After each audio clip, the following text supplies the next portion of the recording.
O tema da mensagem de hoje é vitória sobre o desânimo e o cansaço. Temos visto, amado, nos últimos dias, nos últimos anos, eu não sei em relação a outros países, mas o povo brasileiro é um povo que anda muito cansado, exausto, sabe, desanimado, com tantas coisas que tem vivido, com tantas coisas que tem passado, não só na família, não só na igreja, não só no país, não só nas finanças, principalmente nas finanças. É algo que tem deixado o povo muito estressado, cansado. Sabe, irmãos, uma coisa que nós precisamos entender a cada dia é que em tudo Deus tem um propósito. Em tudo Deus sabe o que faz e como faz. Mas uma coisa que nós precisamos todos os dias é saber que todo cansaço é fadiga e toda fadiga não procede. Gálatas capítulo 6, versículo 9 diz assim: e não nos cansemos de fazer o bem, porque a seu tempo ceifaremos, se não desfalecermos. E não nos cansemos de fazer o bem. Repita comigo: o seu tempo, a seu tempo eu irei colher. Mais forte: a seu tempo eu vou colher. Que tempo é esse? O tempo de Deus. Quando nós dizemos assim: Senhor, ao seu tempo ou no tempo do Senhor eu vou colher, porque é uma palavra liberada, uma promessa. E essa promessa nós precisamos viver, amém? Diga assim: eu não vou desfalecer. Eu não vou desfalecer. Uma das coisas que nós imaginamos no tempo de cansaço, de fadiga, de tristeza, de angústia, é achar que nós iremos desfalecer porque não iremos suportar. O desânimo, amado, ele não é só tristeza. O desânimo é quando a batalha fica longa e a mente, por muitas vezes, começa a dizer: já cansei. Nossa, isso não muda. Luto, sabe? Chega, não quero mais. E hoje Deus vai te ensinar como vencer isso, do jeito que Davi venceu. Amém? Vamos para 1 Samuel 30, porque tem crise que não é o fim, é o cenário da virada. Como nós precisamos entender que tem sistemas e sistemas, tem tempos e tempos, tem crises e crises. Tem crise de ansiedade que passa rápido, e tem crise de ansiedade que perdura por muito tempo, sabe? Mas a maioria, a gente ouve pessoas dizendo: poxa, pastor, mas eu já cansei de esperar o meu milagre, a minha bênção, a minha cura, a minha libertação. Estou desanimado demais para buscar essa bênção, sabe? Depois de todo esse tempo, eu não consegui ainda. Uma coisa que o diabo luta é para que a gente venha desanimar e desacreditar da promessa do Senhor na nossa vida. Se o Senhor disse que iria fazer e não te deu data, nem dia, nem hora, nem momento, nem segundo, e nem disse que seria por esses tempos, pode ser amanhã, pode ser daqui a 1 minuto. Deus não trabalha no tempo nem no mês, muito menos em horas e semana. Deus trabalha na eternidade. Sabe, amado? Nós vamos falar de Ziklag, que a pressão no ponto de ruptura é o que Davi enfrentou. A Bíblia diz que Davi ele foi ungido ainda jovem, se passaram cerca de 13 anos aproximadamente, e aí ele foi ungido a rei de Israel. Ele era muito jovem, ele não pediu aquilo, mas havia uma promessa sobre a vida dele. Mas Saul ainda reinava e Davi foi perseguido ainda por muito tempo por conta desse Saul. 600 homens andavam com ele e esses homens sofreram pressão, sofreram medo, sofreram desgaste. E quando eles chegaram em Ziklag, a cidade estava queimada e família tinha sido levada. 1 Samuel 30, versículo 3 diz assim: e viram que suas mulheres, filhos e filhas haviam sido levados como prisioneiros. Então Davi e seus soldados choraram em alta voz até não terem mais forças. As duas mulheres de Davi também tinham sido levadas. Presta atenção, eles quando estavam fazendo todo o processo do trabalho que eles precisavam fazer, deixou a cidade com as mulheres, porque até então aparentemente estava tudo certo, e saíram para a peleja. E amado, e eles foram pegos de surpresa. As mulheres estavam lá com as crianças, com os filhos, com as pessoas mais velhas, pessoas que não sabiam manusear espada, não sabiam se defender, e eles então foram saqueados. Levaram todos, inclusive as mulheres e as crianças. Imagina que quando esses homens, juntamente com Davi, aproximadamente 600 homens, chegaram no arraial, o que tinha acontecido lá? Um desastre. Queimaram tudo, levaram as mulheres, sabe, irmãos? E ficou essa angústia, essa tristeza, esse cansaço. E a Bíblia diz que eles choraram até não ter mais força. Você já passou por isso? De chorar até não conseguir ter mais força para chorar? No verso 6, os homens falavam até de apedrejar Davi. Ou seja, aqui vem a frase que muda tudo. Quando eles pensaram em apedrejar Davi, Davi entendeu que aquilo era uma guerra espiritual. O que ele faz? Ele, porém, se fortaleceu no Senhor seu Deus. Então, meu irmão, agora nós vamos a 6 pontos que eu quero falar com você nesta noite. E que esses pontos eu quero que você se encontre neles. Primeiro, reação do desespero. 1 Samuel 34. Então Davi e seus soldados choraram em alta voz até não terem mais força. As 2 mulheres de Davi também tinham sido levadas. Preste atenção, choraram até não ter mais força. Chorar, na verdade, é humano. Mas quando passa de não ter mais força, já é algo sobrenatural.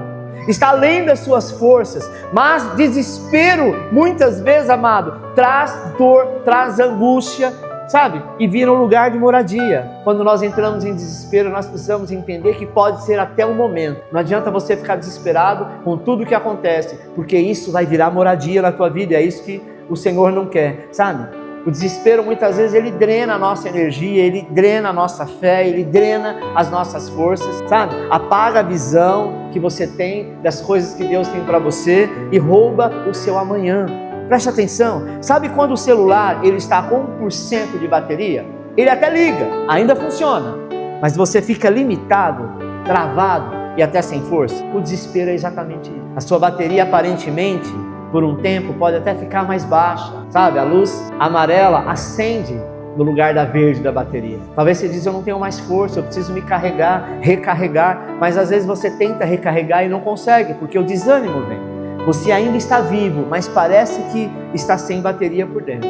Aí então você pode chorar, mas não pode fazer o seu choro o seu único endereço. Porque quando nós choramos, nós temos um endereço, nós temos um motivo, nós temos o qual, por que estamos chorando, por que estamos tristes, por que estamos angustiados. Levante a sua mão e diz assim, Deus ainda tem força para mim. Deus ainda tem força para mim. O desespero, amado, é a primeira porta que o diabo quer entrar. Ele nunca disse que nós não passaríamos por tribulações, que não viria tristeza, que não viria angústia, que você não passaria por luta. Não está escrito isso. Mas ele disse, em todas elas, eu continuo estando com você. Então preste atenção, a segunda porta, ela é mais perigosa do que essa primeira. 2, procurar alguém para culpar. 1 Samuel 36, Davi ficou profundamente angustiado, pois os homens falavam em apedrejá-lo. Todos estavam amargurados por causa dos seus filhos e suas filhas. Sabe, amado, os homens culpavam Davi. Por quê? Porque ele era o líder. Ele diz, a culpa foi sua. Você não deixou nenhum dos homens, dos nossos homens, ficar aqui olhando a cidade, mas você quis levar todos com você. Normalmente, quando tem um líder, ele sempre é o culpado. Quando tem um responsável, ele sempre é o culpado. E isso é perigoso, porque nós transferimos a culpa para alguém que nós não temos. Todos aqueles homens tinham sequer alguém ter culpa, todos eles tinham, porque alguém poderia falar, não Davi, eu quero ficar, vai que entram aqui na cidade, mas eles tinham certeza que estava tudo bem. Quantas vezes a gente tem certeza que está tudo bem e as coisas começam a acontecer? Na crise, amado, a carne quer achar culpado. Na crise, a nossa carne quer colocar, sabe, o peso sobre alguém, porque culpar dá a sensação de controle. Quando você culpa alguém, você transfere um problema que é seu para outro, mas isso não cura, pelo contrário, só espalha o veneno, sabe?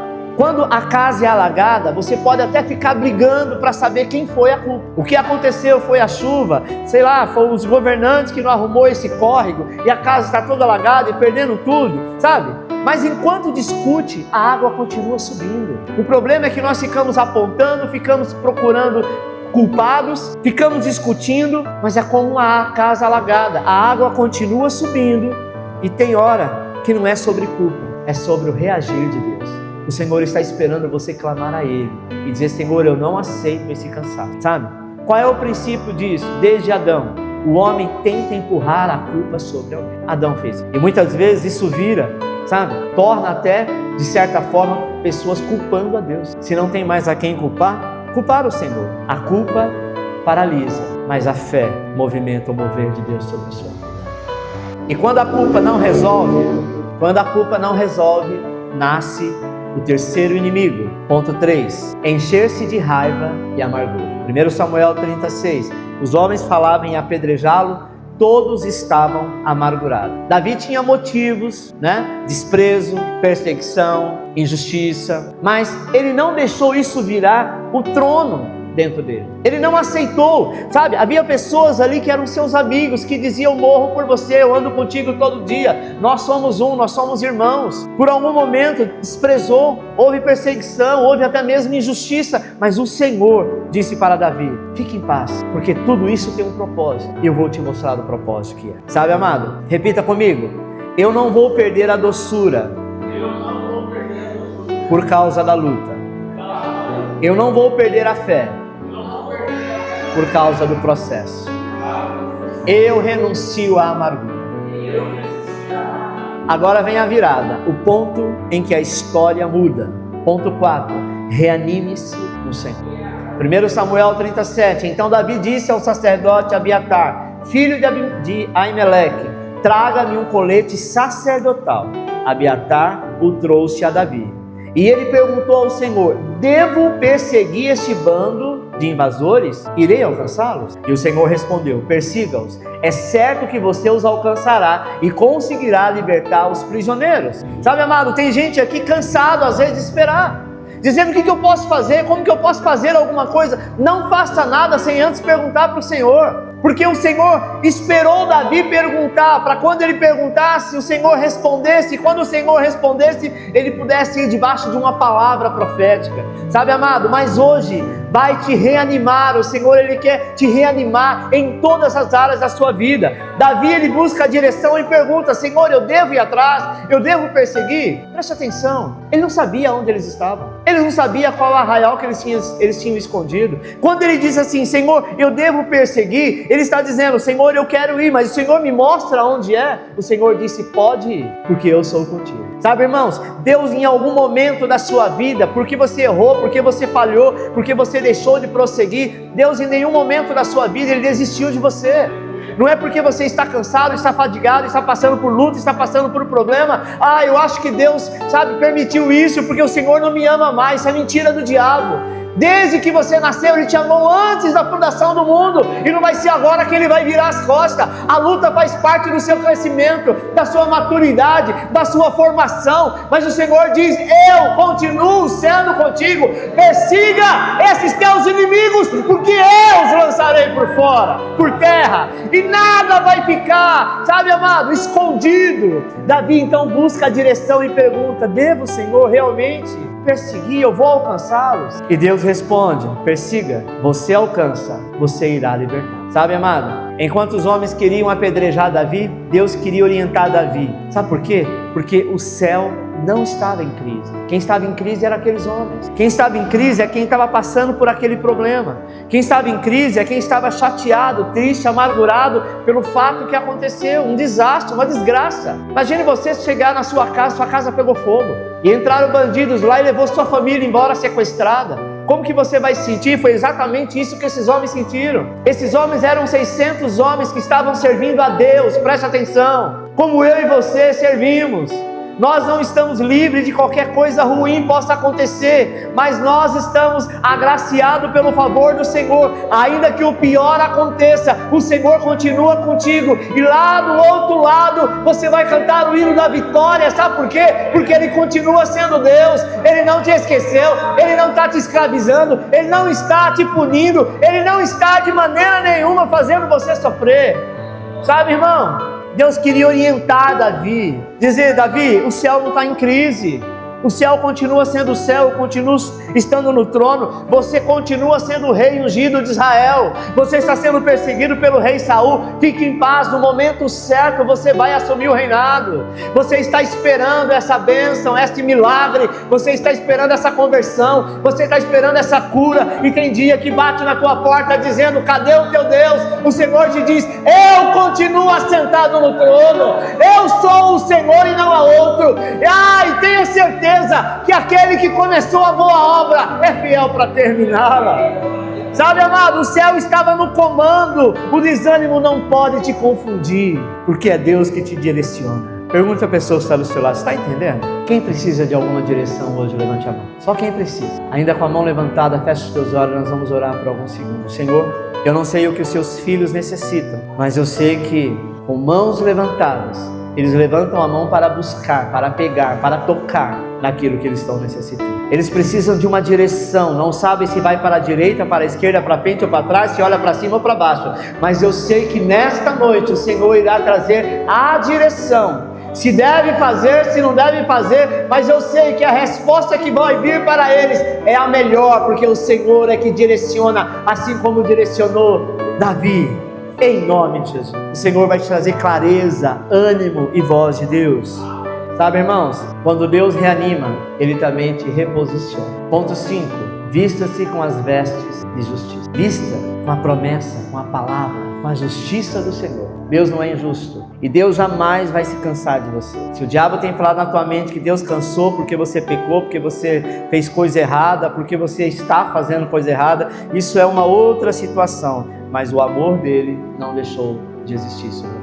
1 Samuel 37, então Davi disse ao sacerdote Abiatar, filho de Amileque: traga-me o colete sacerdotal. Abiatar o trouxe a Davi. Por que Davi pede essa estola sacerdotal? Quando ele pede essa estola, ele está no mundo espiritual se posicionando como sinal de justiça. Uma vez que ele veste a estola sacerdotal, ele deixa de ser um homem comum e passa a ser um sacerdote. É isso que nós devemos fazer todos os dias. Quando a luta vier, não é tempo de chorar e ficar pelos cantos emburrado. É o momento de você levantar a cabeça e dizer: Senhor, eu sou teu filho, eu sou teu servo. Eu tenho o meu nome escrito no livro da vida, eu não sou qualquer um. Eu sou filho do Altíssimo, então como tal eu me posiciono. Isso é vestir-se a estola sacerdotal. E Davi, quando ele faz isso, amado, ele passa a viver a justiça de Cristo. Ele passa a viver aquilo pelo qual ele foi chamado. A justiça própria muitas vezes diz: eu mereço, mas a justiça de Cristo diz: é Ele que me sustenta. Sabe, às vezes nós queremos agir de justiça própria. Não, estou passando isso porque eu mereço. Não, ou então eu mereço porque eu sou bom. Isso é justiça própria. Mas vamos nos vestir da justiça de Cristo. Eu não mereço, mas é Ele que me sustenta. Sabe, querido, quando você se veste da justiça de Cristo, você vai parar de negociar com a culpa e voltar a caminhar com a fé. O problema é que a culpa sempre bate a porta. Se seu filho não vai bem na escola, a culpa é sua. Se o trabalho não está indo muito bem, a culpa é sua. E todas as culpas que nós atraímos para nós acreditamos que a culpa é nossa. Deixa eu te dizer uma coisa: não é você que governa o mundo, não é você que tem o domínio sobre todas as coisas, mas é o Senhor. Então piorou, pastor. Se é Deus, Ele deve estar me castigando, porque as coisas não estão caminhando como deveria caminhar. Presta atenção, o Senhor está formando o teu caráter. O Senhor está produzindo em você esperança, porque aonde há esperança, há vitória, a bênção, a conquista. O Senhor está gerando em você a dependência dEle. Às vezes nós queremos ser muito independentes e fazer aquilo que dá a nossa mente, a nossa cabeça. Sabe, quando você se veste de Cristo, a justiça de Cristo está sobre você. Sabe, para quê? Para você parar de negociar tanto com a culpa e se encher da fé. É como um uniforme de trabalho. Quando você se veste, você lembra quem você é e o que você carrega. Não é verdade? A justiça de Cristo, eu lembro que não sou condenado, eu sou salvo e Ele me levantou. Todos os dias, não tire esse uniforme, que é a estola sacerdotal, que um dia você diz: agora me tornei um cristão. Eu sou um cristão aonde eu estiver. Você vai saber quem você é. Sabe, irmãos? Eu imagino que um policial, quando ele veste a sua farda de polícia, ele está na rua com uma responsabilidade muito maior do que sem ela. Um médico, a mesma coisa. E todo profissional, da mesma forma. Amém? Por quê? Porque você vestiu uma estola, uma roupa, no nosso caso sacerdotal, espiritual, e você continua sendo aquele que, mesmo em meio ao seu trabalho, você precisa confiar plenamente no Senhor, porque Ele não vai te deixar. Pastor, mas eu estou desanimado, eu estou cansado. Faz parte. Davi era um homem que a Bíblia diz segundo o coração de Deus, e ele também desanimou, e ele também chorou, ele também pecou, ele também errou, mas o Senhor continuou sendo Deus na vida dele. Repita: eu sou justiça de Deus em Cristo. E agora, meu irmão, eu quero te mostrar algo profético. Ponto 6. Sua vitória está à porta. Segundo Samuel 5,4. Davi tinha 30 anos quando começou a reinar e reinou 40 anos no total. Ou seja, Davi foi perseguido e ele então recupera tudo. Logo depois, Saul morre, Davi é coroado e a promessa que levou cerca de 13 anos se cumpriu. Sabe por quê, amado? 13 anos. Precisou demorar 13 anos. Por quê? Porque Deus tinha um propósito na vida de Davi. Sabe? Quantos anos ele tinha quando ele foi ungido? Faz a conta. Ele tinha 30 anos quando começou a reinar. Com 13 anos, ele Não, ele tinha 17 anos quando foi ungido. E ele demorou 13 anos para poder reinar. 13 anos. 13 anos é uma vida. Quantos anos tem o Miguel? Vai fazer 13 em maio, né? É a mesma coisa olhar para o Miguel, que logo tem 13 anos, e uma promessa que talvez os pais receberam quando ele nasceu, e vai se cumprir 13 anos depois. Quando a gente fala, ou talvez a gente, o Senhor falar para você, olha, a bênção que eu vou te dar vai demorar 13 anos, talvez você desanime. Deus sabendo disso, Ele não faz, mas Ele sabe por quê. Você acha que com 17 anos, Davi conseguiria ser rei de Israel? Não. Ele teve que esperar 13 anos de luta, de batalha, para se aperfeiçoar na guerra. A Bíblia diz que Davi foi um dos maiores guerreiros que não perdeu uma guerra. Mas ele não poderia sentar no trono, porque não era costume da época do rei sair guerreando, a não ser em grandes guerras. Ele ia à frente, mas ele não ia lá, não estava lá no meio. Davi precisou passar por todo esse processo para se tornar o maior rei de Israel. Sabe, amado? Saul morre, ele é coroado e a promessa que levou cerca de 13 anos se cumpriu. A maior crise de Davi aconteceu perto da maior virada da sua vida. Quando ele chega perto do destino, a placa diz, falta poucos quilômetros. Você já andou bastante? Principalmente quando você está perdido. Eu me recordo uma vez que eu fui com o Dani voar de parapente. Eu não voei, quem voou foi ele. Estava eu, ele, a minha esposa e a Mônica. E sei lá que vento que o Dani pegou lá, ele foi para um outro lugar. E aí ele nos mandou a localização, estávamos no alto de um morro, fui com o carro até lá. E o GPS falava assim, tá chegando. Eu acalmava elas, olha, tá chegando, né? Mais aquela virada, mais isso no meio do mato. Mais aquela ruinha, mais aquela a gente chega. Aí ele fala, você chegou no seu destino. Olhou para um lado, não tinha nada, olhou para o outro, não tinha nada. Cadê o Dani? E não tinha sinal. Até que conseguimos falar. Aí falou, tem uma rua de terra. Todas as ruas eram de terra. Até que a gente conseguiu. Amado, mas por um momento bateu um desespero. A gente sabia que ele estava bem, né? Só o Dani, porque eu não conseguiria fazer. O cara ficou preso com paraquedas em cima de uma árvore enorme e ele conseguiu descer de lá e ainda tirar o parapente de lá. Aí eu ficava lá, acho que eu nem descia, eu tenho medo de altura, esse topo de gente. Mas conseguimos.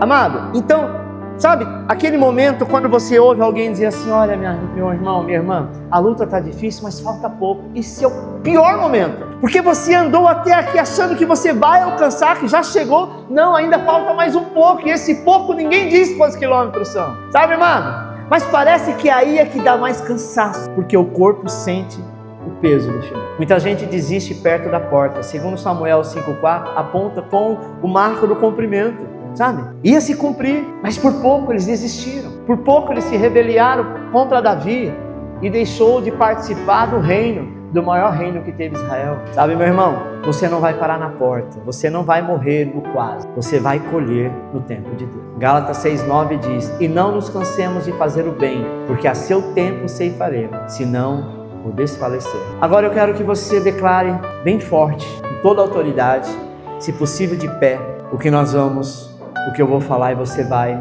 viver agora. Amém? Vamos lá? Eu falo e vocês repetem. Senhor, eu não vou desfalecer. Senhor, eu não vou desfalecer. Eu rejeito o desespero. Eu rejeito o desespero. Eu rejeito a culpa e a amargura.